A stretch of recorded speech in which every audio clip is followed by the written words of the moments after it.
Hello guys, ಎಲ್ಲರಿಗೂ ನಮಸ್ಕಾರ. ನಾವು ಈ ವಿಡಿಯೋದಲ್ಲಿ ರಾಮನ ಈ 8 ಶಕ್ತಿಗಳನ್ನು ಬಳಸಿಕೊಂಡರೆ ಖಂಡಿತ ನಾವು ಯಶಸ್ವಿಯಾಗುತ್ತೀವಿ. ಅದು ಏನು ಎಂಬುದನ್ನು ನಾವು ಈ ವಿಡಿಯೋದಲ್ಲಿ ತಿಳಿಯೋಣ.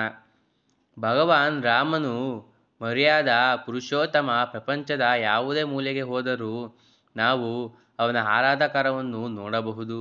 ಅವರ ಆಧ್ಯಾತ್ಮಿಕ ಮತ್ತು ತಾತ್ಕಾಲಿಕ ಶಕ್ತಿಗಳು ಇಡೀ ಜಗತ್ತಿಗೆ ಕಲ್ಯಾಣವನ್ನು ಒದಗಿಸುತ್ತವೆ. ಅವರನ್ನು ಹಿಂದೂ ಧರ್ಮದ ಪ್ರತೀಕವಾಗಿ ನೋಡಲಾಗುತ್ತದೆ. ಜನರಲ್ಲಿ ರಾಮನ ಬಗ್ಗೆ ಅಪಾರ ಭಕ್ತಿ ಹಾಗೂ ಗೌರವ ಭಾವನೆ ಇದೆ. ದೇಶದಲ್ಲಷ್ಟೇ ಅಲ್ಲ, ಜಗತ್ತಿನಾದ್ಯಂತ ರಾಮ ಭಕ್ತರು ಅವರದೇ ಆದ ಭಕ್ತರನ್ನು ಹೊಂದಿದ್ದಾರೆ. ಶ್ರೀರಾಮನು ಅಪಾರ ಶಕ್ತಿಯನ್ನು ಹೊಂದನಾಗಿದ್ದಾನೆ. ಅವರು ತಮ್ಮ ಈ ಶಕ್ತಿಯ ಮೂಲಕ ಜನರನ್ನು ಧರ್ಮ, ನ್ಯಾಯ ಮತ್ತು ಶಕ್ತಿಯ ಕಡೆಗೆ ಜನರನ್ನು ಪ್ರೇರೇಪಿಸುತ್ತಿದ್ದಾರೆ. ಆ ಶಕ್ತಿಗಳು ಯಾವುದೆಂಬುದನ್ನು ನಾವು ಈ ವಿಡಿಯೋದಲ್ಲಿ ತಿಳಿಯೋಣ. ನಂಬರ್ 1, ತಾಳ್ಮೆ. ಭಗವಾನ್ ರಾಮನನ್ನು ತಾಳ್ಮೆಯ ಸಂಕೇತವೆಂದು ಪರಿಗಣಿಸಲಾಗುತ್ತದೆ. ಅವರು ತಮ್ಮ ಜೀವನದಲ್ಲಿ ಅನೇಕ ತೊಂದರೆಗಳನ್ನು ಎದುರಿಸಿದ್ದರು, ಆದರೆ ಅವರು ಯಾವಾಗಲೂ ತಾಳ್ಮೆಯಿಂದ ಕಳೆದುಕೊಂಡಿರಲಿಲ್ಲ ಮತ್ತು ಧರ್ಮದ ಕಡೆಗೆ ತಮ್ಮ ಬದ್ಧತೆಯನ್ನು ಕಳೆದುಕೊಳ್ಳಲಿಲ್ಲ. ನಂಬರ್ 2, ಶಕ್ತಿ. ಭಗವಾನ್ ರಾಮನನ್ನು ಶಕ್ತಿಯುತ ಮತ್ತು ದೈವಿಕ ಶಕ್ತಿಗಳಿಗೆ ಸಂಬಂಧಿಸಿದೆ ಎಂದು ಪರಿಗಣಿಸಲಾಗುತ್ತದೆ.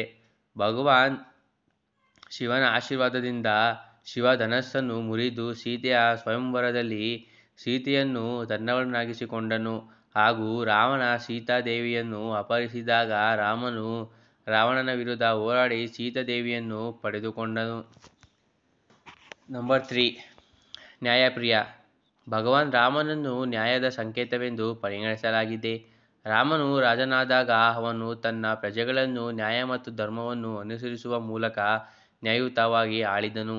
ಸಮಾಜದಲ್ಲಾಗಲಿ ಅಥವಾ ಹೊರಗಿನವರಾಗಲಿ ನ್ಯಾಯವೆಂದು ಬಂದಾಗ ಎಲ್ಲರನ್ನೂ ಒಂದೇ ದೃಷ್ಟಿಯಲ್ಲಿ ನೋಡುತ್ತಿದ್ದನು. ನಂಬರ್ 4, ಭಕ್ತಿ. ಶ್ರೀರಾಮನ ಮೇಲಿನ ಭಕ್ತಿ ಮತ್ತು ಪ್ರೀತಿಯ ಭಾವನೆಯು ಅವನ ಪಾದದಲ್ಲಿ ಪ್ರಮುಖವಾಗಿದೆ. ತನ್ನ ಗುರು ವಸಿಷ್ಠರ ಬೋಧನೆಗಳನ್ನು ಅನುಸರಿಸಿ ಅವರು ವಿಷ್ಣುವನ್ನು ಪೂಜಿಸಿದರು ಮತ್ತು ಅವರ ಭಕ್ತರಿಗೆ ಧಾರ್ಮಿಕ ಶಿಕ್ಷಣವನ್ನು ನೀಡಿದರು.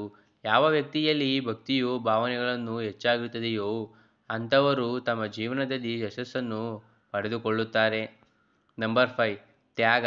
ಭಗವಾನ್ ರಾಮನು ತನ್ನ ರಾಜಪಟ್ಟವನ್ನು ಬಿಟ್ಟುಕೊಡುವ ಮೂಲಕ ತನ್ನ ತಂದೆ ದಶರಥ ಆಜ್ಞೆಯನ್ನು ಪೂರೈಸಿದನು. ಅವನು ಸಹೋದರರಾದ ಲಕ್ಷ್ಮಣ ಮತ್ತು ಸುಗ್ರೀವರೊಂದಿಗೆ ಸ್ನೇಹವನ್ನು ವಿನಿಮಯ ಮಾಡಿಕೊಂಡನು ಮತ್ತು ಧರ್ಮ ಎಂದು ಬಂದಾಗ ಅವನು ತನ್ನ ಪ್ರೀತಿಯ ಪತ್ನಿಯಾದ ಸೀತೆಯನ್ನು ತ್ಯಜಿಸಿದನು. ತನ್ನ ರಾಜನ ಪಟ್ಟವನ್ನು ಸಹೋದರನಿಗೆ ಧಾರೆ ಎರೆದು 14 ವರ್ಷಗಳ ಕಠಿಣ ವನವಾಸವನ್ನು ಅನುಭವಿಸಿದನು. ಧನ್ಯವಾದಗಳು. ನಿಮಗೆ ಈ ವಿಡಿಯೋ ಇಷ್ಟವಾದಲ್ಲಿ ದಯವಿಟ್ಟು ಒಂದೇ ಒಂದು ಲೈಕ್ ಮತ್ತು ಸಬ್ಸ್ಕ್ರೈಬ್ ಮಾಡಿ.